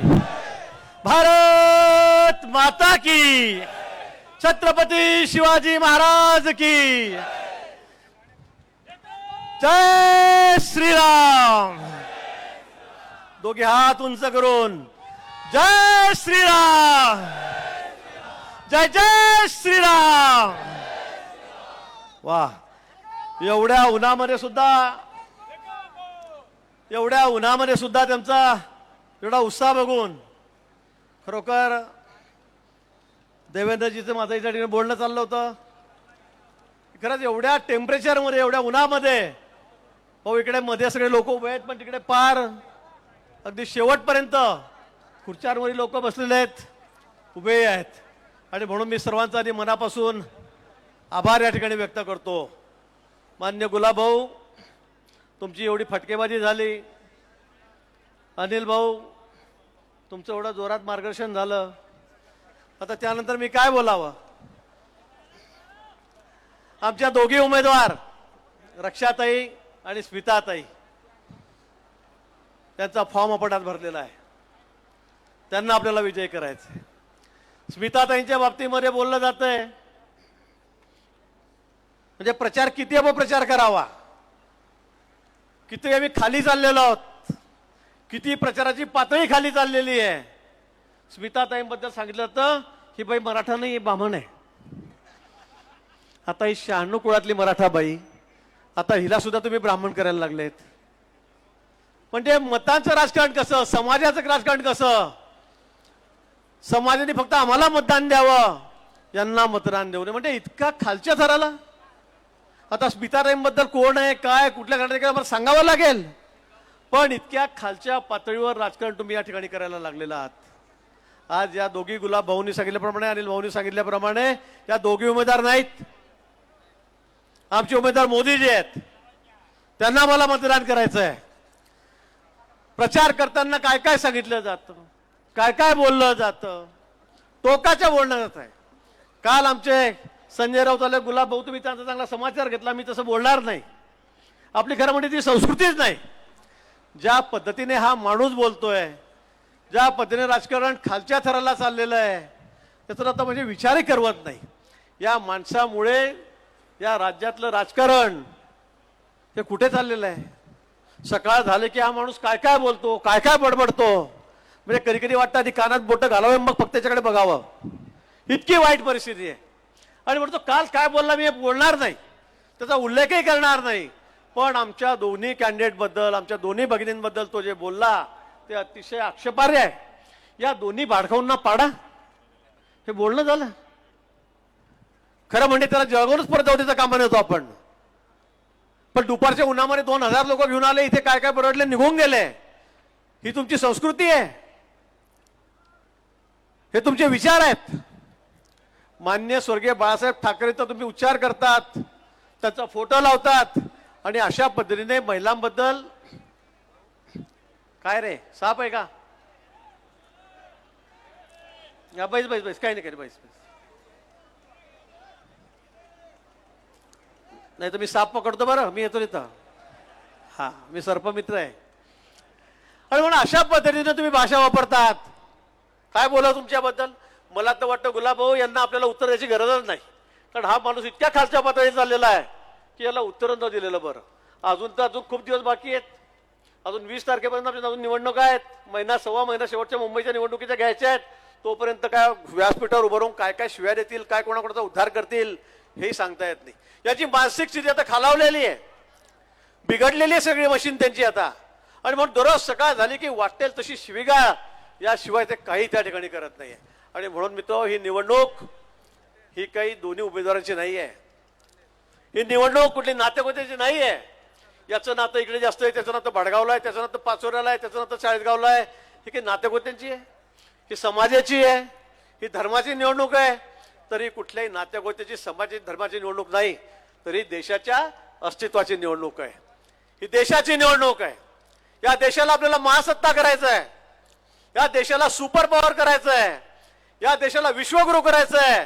आणि त्यासाठी एकच इलाज आहे. काय आहे तो? या देशाला सुपर पॉवर कोण करू शकतं? राहुल गांधी करू शकतात. उद्धव ठाकरे म्हणे पंतप्रधान होतील. आता काय डोकं फुटते माणसाच्या पुढे? संजय राऊत म्हणले परवा उद्धवजी सुद्धा पंतप्रधान होऊ शकतात. अरे बाबा, 2 खासदार तर निवडून आण, मग पंतप्रधान हो. शरद पवार पंतप्रधान होऊ शकतात, ते देशाला सुपर पॉवर करू शकतात. मला वाटतं कोणावर विश्वास ठेवावा या ठिकाणी. आणि म्हणून जगमान्य नेतृत्व आमच्याकडे, अख्ख्या देशामध्ये एकच नेतृत्व आहे, देशमान्य नेतृत्व आमच्याकडे, आणि ते म्हणजे मोदीजी, नरेंद्र मोदी. आम्हाला यावेळेला 400 पार जागा करायच्या आहेत. स्पष्ट बहुमत आम्हाला आणायचं आहे. 2/3 मेजॉरिटी आम्हाला आणायची पार्लमेंटमध्ये. आणि त्यासाठी आमची सगळी लढाई आहे. आणि म्हणून मित्र, माझी आपल्याला विनंती आहे, भाषण मी जास्त करणार नाही, जास्त वेळ मी या ठिकाणी बोलणार नाही. मान्य देवेंद्रजींना आपल्याला ऐकायचं आहे. पुढे पुन्हा मुंबईला संध्याकाळची सभा त्यांना आहे, लवकर जायचं आहे. म्हणून मी आपला जास्त वेळ घेणार नाही. म्हणून नात्यागोत्याच्या भानगडीत पडू नका, जातीपातीच्या वादात पडू नका. सर्व सोडून फक्त देशाचा विचार करा, फक्त देशाचा विचार करा. गेल्या 10 वर्षामध्ये मोदींनी जो करिश्मा चालवला, सगळ्या जगाला बुरळ पाडली. जगामध्ये नंबर 1चं नेतृत्व कुठेही सर्वे झाला, अमेरिकेत होऊ द्या, रशियाला होऊ द्या, जपानला होऊ द्या, चायनाला होऊ द्या, एकच नाव पुढे येत आहे, आणि ते म्हणजे नरेंद्र मोदी. एकच नाव जगामध्ये. आणि म्हणून असं जगमान्य नेतृत्व, त्याला मला पंतप्रधान करायचं आहे आणि या देशाला जगामध्ये नंबर 1 वर नेऊन पोहोचवायचं आहे. नंबर 1 वर. 10 वर्षापूर्वीचं चित्र आम्ही जर बघितलं तर छोटस राष्ट्र पाकिस्तान, ते सुद्धा आम्हाला दादागिरी करायचं, ते सुद्धा आम्हाला धमक्या द्यायचं. रोज टीव्हीवर, वर्तमानपत्रामध्ये पाकिस्ताननी हे केलं, पाकिस्ताननी ते केलं, पाकिस्ताननी इकडून घुसखोरी केली, आमच्या लोकांना ठार मारलं, जवानांना ठार मारलं. किती बातम्या यायच्या. आणि या 10 वर्षामध्ये पंतप्रधान मोदीजी झालेत. आज पाकिस्तानची परिस्थिती काय? पाकिस्तानचं नाव तुम्ही ऐकताय का कुठे टीव्हीवर? आता वर्तमानपत्र वाचतात का? पाकिस्तानचं नामो निशाणच जगाच्या नकाशावरून नाही होत चाललेला मित्र. कोणीच त्यांच्याकडे बघत नाही. आमच्याकडे वाकड्या नजरेने बघण्याची कोणाची हिंमत नाहीये. आणि म्हणून मला वाटतं हे फक्त मोदीजींच्या नेतृत्वामुळे झालेलं आहे, त्यांच्यामुळे झालेलं आहे. आज चायना सारखं राष्ट्र सुद्धा आमच्या वाटी लागत नाही. हे कशामुळे झालंय? हे मोदीजींमुळे झालेलं आहे. आणि म्हणून जगामध्ये आता आमची अर्थव्यवस्था 11 वरून 5 नंबरवर आली. आता मला या 5 वर्षामध्ये 3 नंबरवर आणायची आहे. आणि येत्या 47 पर्यंत, म्हणजे जेव्हा मला 100 वर्ष पूर्ण होतील, त्यावेळेला हा भारत देश हा जगामध्ये सुपर पॉवर 1 नंबरचा देश झालेला आपल्याला बघायला मिळेल. 1 नंबरचा. आणि म्हणून त्यासाठी आपल्याला मोदींना पुन्हा निवडून द्यायचं आहे. 400 पार आपला आकडा करायचा आहे. आणि त्यासाठी सगळे आपले प्रयत्न चाललेले आहेत. मला माहित आहे, गुलाबभाऊंनी सांगितल्याप्रमाणे इथे एवढ्या मोठ्या संख्येमध्ये आपण आलेला आहात. मला वाटतं राज्यामध्ये एवढी संख्या एवढ्या उन्हामध्ये कुठे नसेल, कोणत्याही लोकसभा मतदारसंघामध्ये नसेल. एवढ्या मोठ्या संख्येमध्ये तुम्ही भर दुपारी 12 वाजेपासून तर 5 वाजेपर्यंत या ठिकाणी बसलेला आहात, रस्त्याने फिरतात. आणि म्हणून आपण आजपासून प्रयत्न करायचे आहेत. आपापल्या गावात, आपल्या पुरतं नाही, आपल्या आपल्या गावामध्ये, आपापल्या तालुक्यामध्ये, जिल्ह्यामध्ये, राज्यामध्ये, देशामध्ये आपल्या सगळ्या जवळच्या लोकांना, नातेवाईकांना फोन करून सांगा की मोदीजी का, मोदीजी कशासाठी पंतप्रधान पाहिजेत, कमळाचंच बटन का दाबायचंय, त्या ठिकाणी आमचे सगळे मित्र पक्ष आहेत त्यांच्या चिन्हाचं बटन का दाबायचंय हे आपल्याला समजून सांगावं लागेल, फोनवर सांगावं लागेल. लग्न खूप आहेत, लग्नामध्ये जिथे जे बसाल त्या ठिकाणी एकच चर्चा करा की आमच्याकडे सगळं कमळच कमळ आहे, आमच्याकडे फक्त महायुतीच आहे, हे आपण सांगण्याची आवश्यकता आहे. आणि तेव्हाच आपण 5 लाखाच्या वर जो आपला संकल्प केलेला आहे की आम्ही जळगाव जिल्हा या दोन्ही जागा, मी पुन्हा सांगतोय, या दोन्ही जागा महाराष्ट्रामध्ये देवेंद्रजी आम्ही तुम्हाला सर्वाधिक मताने निवडून आणून देऊ. सर्वाधिक मतांनी द्यायचे आहेत की नाही. 5 लाखाच्या वर, गेल्या वेळी आम्ही 4 लाखाच्या वर उच्चांक आम्ही गाठलेला होता, त्यावेळेला आमचं मताधिक्य 4 लाखाच्या वर दोन्ही जागेचं होतं.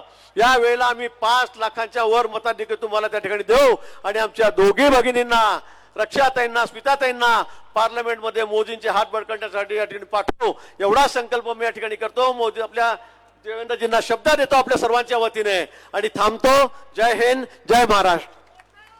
धन्यवाद भाऊ. यानंतर चांद्यापासून बांद्यापर्यंत महाराष्ट्राचं शिवार फुलवणारे, मुंबई मेट्रो असेल, समृद्धी असेल, ट्रान्स हार्बर लिंक असेल, अशा मोठमोठ्या पायाभूत प्रकल्पांचे जनक असलेले आणि प्रशासनावर मजबूत मांड असलेले आपल्या राज्याचे उपमुख्यमंत्री आणि आमचे नेते आदरणीय देवेंद्रजी फडणवीस, ज्यांचं भाषण ऐकण्यासाठी आपण सगळेजण या ठिकाणी उत्साहाने वाट बघत आहात. मी त्यांना विनंती करतो की त्यांनी आपल्याला संबोधित करावं.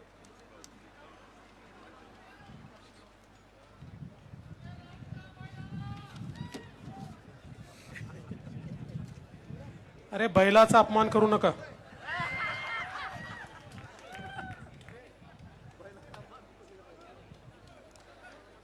भारत माता की, भारत माता की, छत्रपती शिवाजी महाराज की, धर्मवीर छत्रपती संभाजी महाराज की. जय श्रीराम, जय जय श्रीराम. मंचावर उपस्थित आपल्या सर्वांचे लाडके नेते गिरीश महाजनजी, आपल्या जळगाव जिल्ह्याची मुलुक मैदान तोप गुलाबराव पाटीलजी, आमचे सहकारी अनिल पाटीलजी, आपल्या रावेरच्या उमेदवार रक्षाताई खडसे, आपल्या जळगावच्या उमेदवार स्मिताताई वाघ, आमदार राजू मामा भोळे, संजयजी सावकारे, मंगेशजी चव्हाण, चिमणाबा पाटील, किशोरभाऊ पाटील, चेनूभाऊ संचेती, डॉक्टर उल्हास पाटील, विजयभाऊ चौधरी, दिलीप वाघ, एटी नाना पाटील, शिरीषदादा चौधरी, राजेंद्र फडके, जयप्रकाश बाविस्कर, अमोल जावळे, नंदू महाजन, ज्ञानेश्वर जळकेकर, संजय गरुड, निलेश पाटील, प्रदीप लोढा, संजय पवार, रमेश मकासरे, राजू सूर्यवंशी, आनंद खरात, समाधान महाजन, वासुदेव पाटील, संगीताताई गवळी, उज्ज्वलाताई बेंडाळे, उमेश नेमाडे, सचिन देशमुख, राधेश्याम चौधरी. मंचावर उपस्थित सर्व मान्यवर, कोणाचं नाव सुटलं असेल तर नाव लिहिणाऱ्याची चूक आहे, माझी चूक नाही आहे, त्यामुळे सर्वांची क्षमा मागतो. आणि या ठिकाणी उपस्थित माझ्या भगिनी आणि बंधूंनो, कडाक्याच्या उन्हामध्ये 5 तास सातत्याने तुम्ही या ठिकाणी आपल्या महायुतीला समर्थन देण्याकरता उपस्थित आहात. माझ्या मनात कुठलीही शंका नाही, या दोन्ही आमच्या भगिनी रेकॉर्ड मताने निवडून येणार आहे. खरं म्हणजे आमच्या विरोधकांना असं वाटतं की ग्रामपंचायतची निवडणूक चालली आहे, त्यांना कल्पनाच नाही आहे, त्यांचा विचार करण्याची स्थिती, शब्द चांगला नाही पण त्यांची अवकातच तेवढी आहे. त्यामुळे ग्रामपंचायतच्या निवडणुकीसारखं ते बोलतात. मी त्यांना सांगू इच्छितो आणि तुम्ही पण लक्षात घ्या, ही ग्रामपंचायतची निवडणूक नाही, ही जिल्हा परिषदेची निवडणूक नाही, महानगरपालिकेची नगरपालिकेची निवडणूक नाही, ही विधानसभेची निवडणूक नाही. देशाचा नेता कोण असेल हे निवडण्याची ही निवडणूक आहे. पुढचे 5 वर्ष हा देश कोणाच्या हातात द्यायचा, कोणाच्या हातात तो विकसित होईल, कोणाच्या हातात तो सुरक्षित असेल, याचा फैसला करणारी ही निवडणूक आहे. आणि बंधू भगिनींनो, या निवडणुकीमध्ये देशामध्ये दोनच पर्याय आहेत. एक पर्याय विश्वगौरव विकास पुरुष माननीय नरेंद्र मोदीजी आणि मोदीजींच्या सोबत आपली महायुती, आमची शिवसेना, राष्ट्रवादी काँग्रेस, मनसे, रिपाई, पिरिपा, रासपा, रयत क्रांती, जनसुराज्य अशी एक फार मोठी आपली महायुती आहे. आणि दुसरीकडे कोण आहे? राहुल गांधी. आणि राहुल गांधींच्या नेतृत्वात 26 पक्षांची खिचडी, 26 पक्षांची खिचडी आहे. बंधू भगिनींनो, आपली युती कशी आहे? आपल्या युतीचं इंजिन आहेत मोदीजी. पॉवरफुल इंजिन आहे, पॉवरफुल. आणि त्याच्यामध्ये वेगवेगळ्या पक्षाच्या बोग्या लागल्या आहेत. आणि या बोग्यांमध्ये दीन, दलित, गोर, गरीब, आदिवासी, शेतकरी, शेतमजूर, महिला, अल्पसंख्याक, भटके, विमुक्त, ओबीसी सगळ्यांना बसण्याची जागा आहे. सगळ्यांना त्याच्यामध्ये बसून सबका साथ सबका विकास म्हणत आपली विकासाची गाडी पुढे जाते. तिकडे काय अवस्था आहे? तिकडे बोग्या तर नाहीच आहे. प्रत्येक जण स्वतःला इंजिन समजतो. राहुल गांधी म्हणतो मी इंजिन आहे, शरद पवार म्हणतात तू नाही मी इंजिन आहे, उद्धव ठाकरे म्हणतात तू नाही मी इंजिन आहे, तो स्टॅलिन म्हणतो मी इंजिन आहे, ममता बॅनर्जी म्हणते मी इंजिन आहे, लालू प्रसाद म्हणतो मी इंजिन आहे, मुलायमचा पोरगा म्हणतो मी इंजिन आहे. तिथे इंजिनच आहे, तिथे बोगी नाहीच आहे. माझा तुम्हाला सवाल आहे, इंजिन मध्ये सामान्य माणसाला बसायला जागा असते का? इंजिन मध्ये केवळ ड्रायव्हर बसतो. यांचं इंजिन कसं आहे? राहुल गांधींच्या इंजिन मध्ये सोनियाजी आणि प्रियंकाला जागा आहे. शरद पवारांच्या इंजिन मध्ये फक्त सुप्रिया सुळेला जागा आहे. आणि उद्धव ठाकरेजींच्या इंजिन मध्ये फक्त नाही, संजय राऊतले नाही. असं आहे, आता ते काय काम करतात त्यांना जागा नाही आहे. हा काय काय मी नाही म्हटलं, काहीतरी ते घर पुसायचं वगैरे म्हणून मी नाही म्हटलं, हे मी सांगितलं. त्यामुळे उद्धव ठाकरेंच्या इंजिन मध्ये फक्त आदित्य ठाकरेंना जागा आहे. बंधू भगिनींनो, यांच्या इंजिन मध्ये केवळ यांच्या परिवाराकरता जागा आहे, सामान्य माणसाकरता जागा नाही आहे.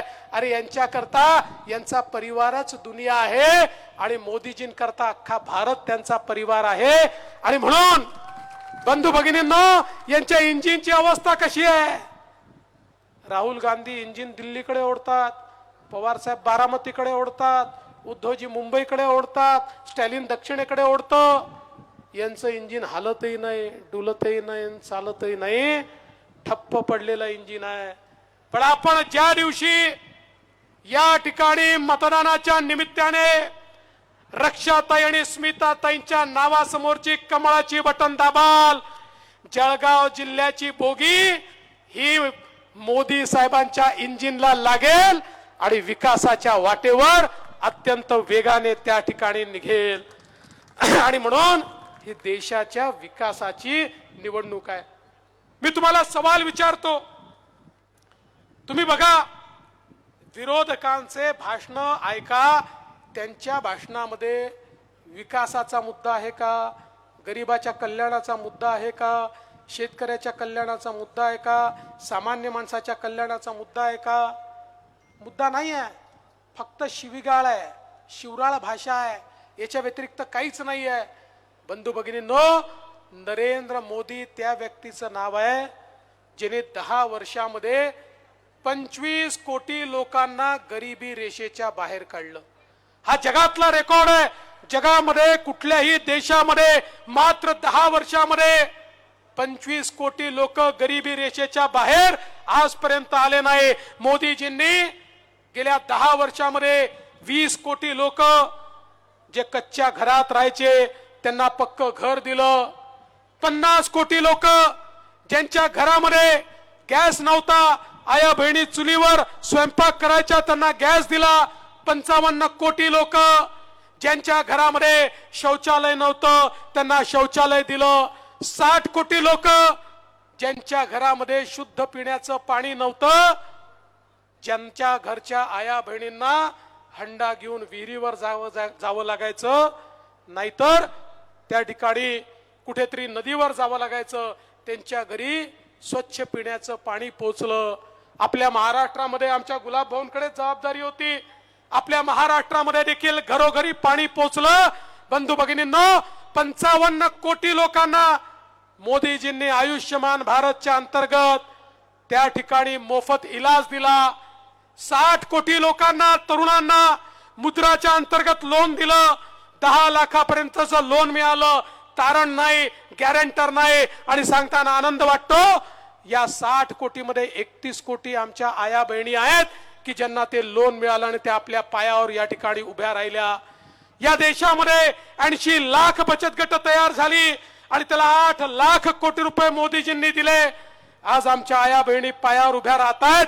आणि आता मोदीजींनी सांगितलं एकीकडे मुद्राचं लोन 10 लाखावरनं 20 लाख होईल, आणि आमच्या महिला बचत गटांना ज्या वस्तू त्या तयार करतात त्या वस्तूंकरता एअरपोर्ट असेल, रेल्वे स्टेशन असेल, बस स्टेशन असेल, सर्व ठिकाणी त्यांच्याकरता जागा आरक्षित ठेवली जाईल आणि त्यांच्या वस्तूंची विक्री होईल.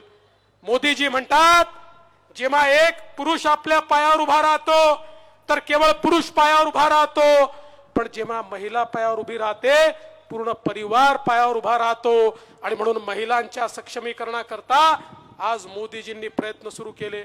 आपण पाहू शकतो आमच्या शेतकऱ्यांना त्या ठिकाणी किसान सन्मान निधी दिला. बंधू भगिनींनो, या ठिकाणी मोठ्या प्रमाणात 6,000 रुपये त्यांनी दिले, 6,000 रुपये आपण दिले. पण एवढंच नाही तर या वर्षी आपल्याला कल्पना आहे, जगामध्ये युद्ध सुरू झाले, आपल्या सरकारने केला आणि या ठिकाणी आचारसंहिता चालली आहे. आचारसंहिता संपल्यानंतर भावांतर योजनेचे पैसे शेतकऱ्यांच्या खात्यामध्ये जातील. कापसाचा शेतकरी आणि सोयाबीनचा शेतकरी त्याच्या पाठीशी मोदी सरकार आणि आपलं सरकार उभं आहे. आज या महाराष्ट्रामध्ये मोठ्या प्रमाणात मोदीजींच्या माध्यमातून आपल्या वेगवेगळ्या सिंचनाच्या योजनांना त्या ठिकाणी फायदा मिळाला. आपली निम्न तापीची योजना जी अतिशय महत्वाची योजना आहे, ज्या योजनेमुळे आपला जिल्हा सुजलाम सुफलाम होणार आहे, 4,800 कोटीच्या योजनेला आम्ही मान्यता दिली, केंद्र सरकारकडे पाठवली. रेकॉर्ड वेळेमध्ये केंद्र सरकारने त्याला क्लिअरन्स दिला आणि आता लवकरच त्याचे टेंडर काढून निम्न तापीची योजना देखील आम्ही या ठिकाणी पूर्ण करणार आहोत आणि या जिल्ह्याला सुजलाम सुफलाम करणार आहोत. बंधू भगिनींनो, आमचे गिरीश भाऊ असताना मोठ्या प्रमाणात सिंचनाच्या योजना आपण घेतल्या.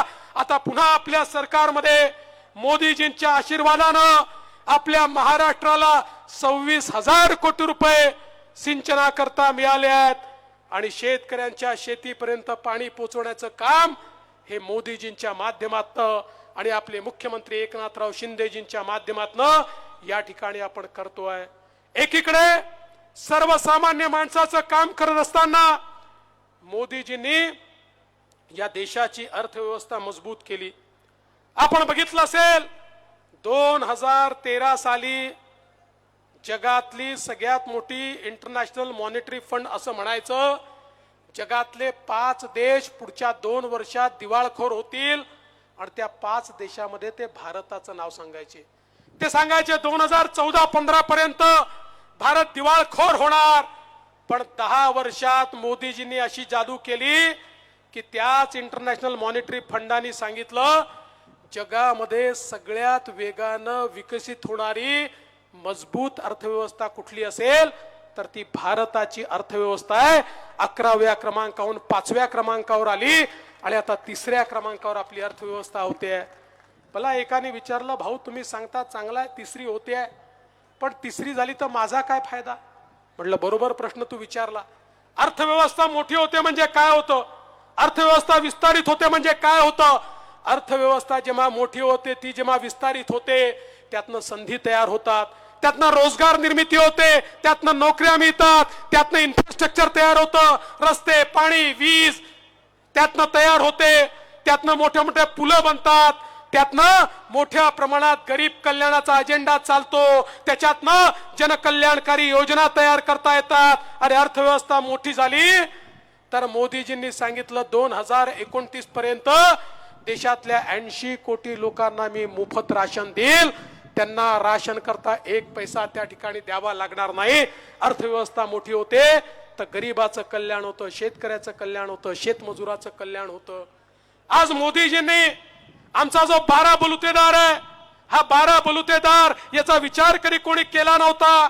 पारंपरिक व्यवसाय करत गावगाड्यामध्ये ज्यांनी खऱ्या अर्थानं अर्थकारण सांभाळलं, त्या 12 बलुतेदाराचा पहिल्यांदा विचार कोणी केला असेल तर मोदीजींनी केला. आणि त्या ठिकाणी विश्वकर्मा सारखी योजना आणून 14,000 कोटी रुपये देऊन आमच्या पारंपरिक व्यवसायाला आधुनिकता आली पाहिजे, ट्रेनिंग झालं पाहिजे, पैसा मिळाला पाहिजे, त्यांच्या पुढच्या पिढ्यांचं कल्याण झालं पाहिजे, हा प्रयत्न मोदीजींनी चालू केला. आमच्या अनुसूचित जातीच्या लोकांकरता स्टँड अपची योजना आणली आणि त्या योजनेच्या अंतर्गत बंधू भगिनींनो, मोदीजींनी सांगितलं प्रत्येक बँकेच्या प्रत्येक ब्रँचला अनुसूचित जातीच्या तरुणांना लोन द्यावंच लागेल. देशभरामध्ये लाखो अनुसूचित जातीचे तरुण हे आज उद्योजक झालेले आपल्याला पाहायला मिळत आहेत. आमच्या आदिवासी समाजाकरता 24,000 कोटी रुपयाची योजना मोदीजींनी आणली. आदिवासी कल्याण हे मोदीजींनी सुरू केलं आणि या देशामध्ये पहिल्यांदा एक आदिवासी भगिनी आमची देशाच्या सर्वोच्च पदावर, राष्ट्रपती पदावर बसवण्याचं काम मोदीजींनी केलं. अरे मोदीजींचं मंत्रिमंडळ देशातलं पहिलं मंत्रिमंडळ आहे ज्या मंत्रिमंडळामध्ये 60% मंत्री ओबीसी, SC, ST आहेत. हे मंत्रिमंडळ सबका साथ सबका विकासाचं मंत्रिमंडळ आहे. सर्व समाजांना सोबत घेऊन पुढे जाणारं हे मंत्रिमंडळ आहे. आणि म्हणून बंधू भगिनींनो, आज या देशामध्ये मोदीजींनी एक सुरक्षित भारत तयार केलाय. आपल्यापैकी अनेकांनी वाचलं असेल. आता तर जे केवळ अमेरिका आणि रशियाला जमलं ते भारताने तयार केलं. आमचं ब्रह्मोस नावाचं मिसाईल 7,000 किलोमीटर दूर भारतातनं मिसाईल सोडलं. 7,000 किलोमीटर दूर जे टार्गेट असेल त्या टार्गेटला नेस्तनाबूत करण्याची ताकद आता केवळ भारताकडे या ठिकाणी आहे. आता आपल्याकडे पाकिस्तानही वाकडी नजर करून पाहू शकत नाही आणि चीनही वाकडी नजर करून पाहू शकत नाही. हे आज मोदीजींनी या ठिकाणी करून दाखवलं. जो देश सर्व प्रकारचे शस्त्रास्त्र त्या ठिकाणी विकत घ्यायचा, आज तोच देश जगाला आवश्यक असेल तर शस्त्रास्त्र एक्सपोर्ट करतोय. अशा प्रकारचा आत्मनिर्भर भारत हा मोदीजींनी तयार केलाय. म्हणून सांगितलं बंधू भगिनींनो, या नेत्यांना सांगा गल्लीची निवडणूक नाही आहे, दिल्लीची निवडणूक आहे. या निवडणुकीमध्ये असा नेता लागतो जो खम ठोकून त्या ठिकाणी उभा राहील. अरे आपण पाहिलं या महाराष्ट्रामध्ये, मुंबईमध्ये बॉम्बस्फोट झाले. बॉम्बस्फोट झाल्यानंतर आमच्या सरकारने काय केलं? मनमोहन सिंगांचं सरकार त्या ठिकाणी गेलं आणि अमेरिकेसमोर रडलं. बघा बघा, तो पाकिस्तान आमच्यावर त्या ठिकाणी बॉम्बस्फोट करतो, तुम्ही त्याला रागवा. एखादं लहानसं बाळ आपल्या बापापुढे जावं आणि सांगावं बाजूच्या पोरानं मला मारलं, तसे आम्ही त्या ठिकाणी त्यांच्याकडे गेलो. काही झालं नाही, बॉम्बस्फोट थांबले नाही, ते होतच राहिले. पाकिस्तानला वाटलं मोदी सरकारमध्ये असंच करता येईल, येऊन त्यांनी बॉम्बस्फोट केले. पहिले सर्जिकल स्ट्राईक झाला, मग एअर स्ट्राईक झाला, तिथे घुसून अशा प्रकारे मोदीजींनी मारलं. मला सांगा, मागच्या 5 वर्षामध्ये एकतरी बॉम्बस्फोट ऐकला? हिम्मत झाली? हिम्मत झाली? अरे असं मोदीजींनी त्यांना शिकवलं. यांच्या बापाची अवकात राहिली नाही.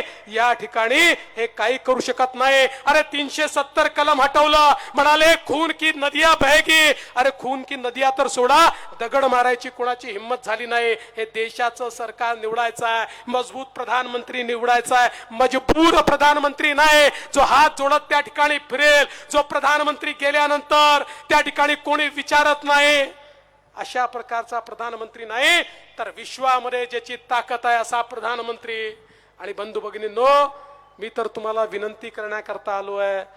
अरे आठवा ते कोविडचे दिवस, आपल्या नातेवाईकाच्या घरी जाणं देखील चोरी होती, मोठमित्तीला जाणं देखील चोरी होती. काय अवस्था होती, कोणी कोणाला ओळख दाखवत नव्हतं आणि जग म्हणायचं 140 कोटीच्या भारतात 30-40 कोटी लोक तरी मरतील, भारताला कोणी वाचवू शकत नाही.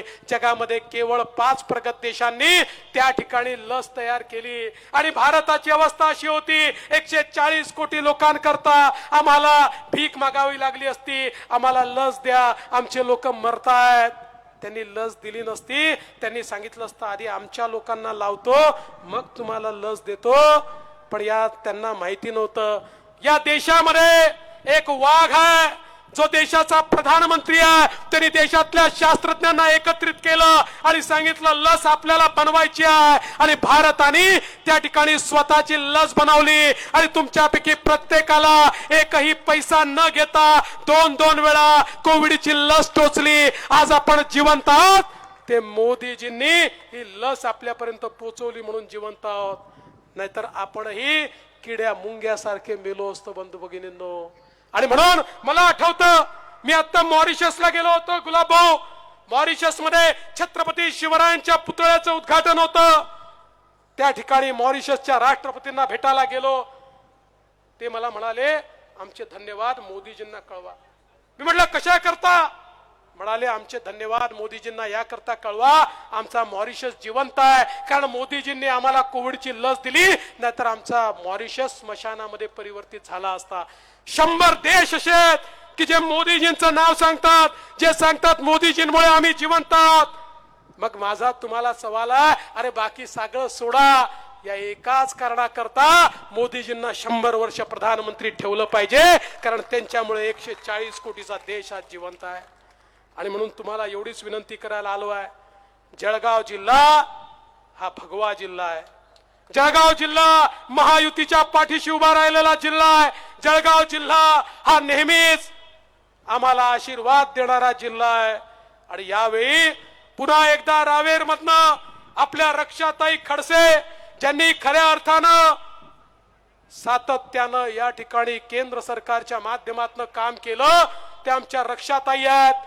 आणि जळगाव मधनं स्मिताताई आहेत. स्मिताताईंचा अनुभव आपल्याला माहिती आहे, जिल्हा परिषदेच्या अध्यक्षा म्हणून त्यांनी अख्खा जिल्हा पालथा घातलेला आहे. वर्षानुवर्ष ग्रासरूटचं काम करणाऱ्या स्मिताताई आहेत.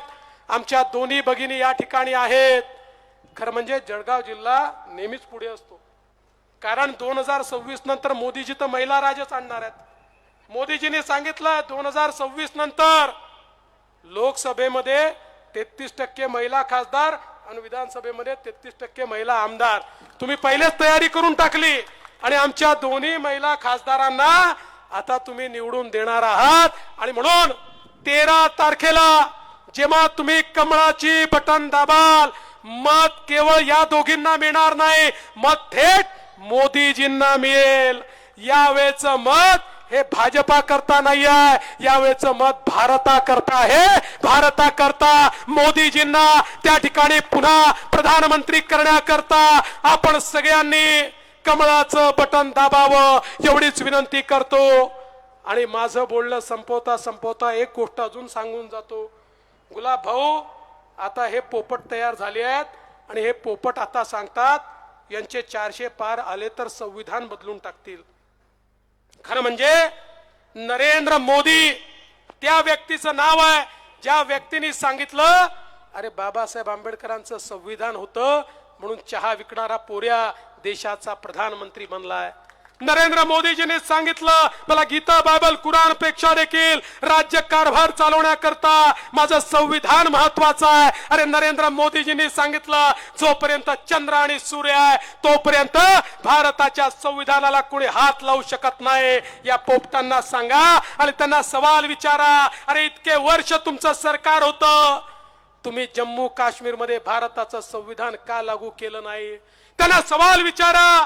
इंदिरा गांधींनी 1975 मध्ये 2 वर्षाकरता भारताचं संविधान कुलूपबंद केलं होतं, त्याचा जबाब तुम्ही कधी देणार आहात?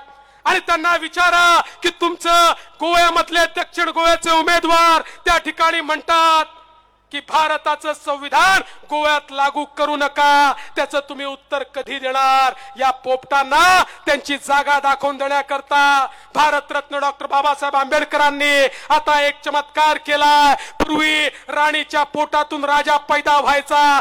डॉक्टर बाबासाहेब आंबेडकरांनी सांगितलं राणीच्या पोटातून राजा पैदा होणार नाही, मताच्या पेटीतून राजा पैदा होईल. मताच्या पेटीचा अधिकार तुमचा आहे. कमळाचं बटन दाबा आणि गरीबाचं पोट पुन्हा एकदा त्या ठिकाणी प्रधानमंत्री म्हणून बसवा, एवढीच विनंती करतो आणि माझं बोलणं संपवतो.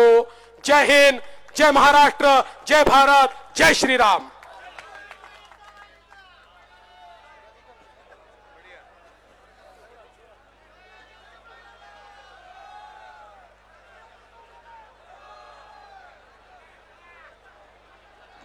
धन्यवाद देवेंद्रजी. मी आता विनंती करतो जळगाव पश्चिम जिल्ह्याचे अध्यक्ष आदरणीय ज्ञानेश्वरजी पाटील यांना की त्यांनी आभार प्रदर्शन व्यक्त करावं.